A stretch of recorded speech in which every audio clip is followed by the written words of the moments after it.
Kidney কী কারণে নষ্ট হতে পারে বা কী খাবার খেলে কিডনি নষ্ট হয় আমরা এই পর্ব আলোচনা করব।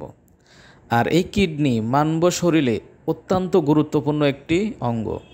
একবার নষ্ট হয়ে গেলে আর বাঁচা সম্ভব নয়। বর্তমানে কিডনি ট্রান্সফার করা যায়, কিন্তু সবার পক্ষে এটা সম্ভব না, অনেক ব্যয়বহুল। তাই কী কারণে কিডনি নষ্ট হতে পারে এটা জানা প্রয়োজনীয়। আমরা এখন তা আলোচনা করব। আর যারা আমার চ্যানেলটা এখন পর্যন্ত সাবস্ক্রাইব করেন নাই, নতুন, প্লিজ সাবস্ক্রাইব করুন, যাতে আমি আপনাদের সেবা করতে পারি।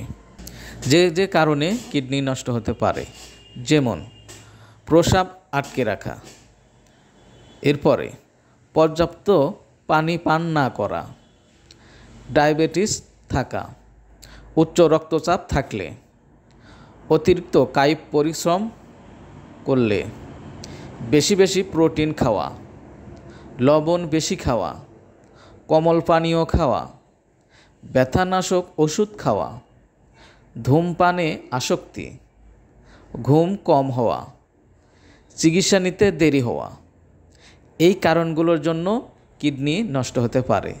তাই আমরা এই কারণগুলো আমাদের জীবনে মেনে চলব, তাহলেই কিডনি আমরা সুস্থ রাখতে পারবো।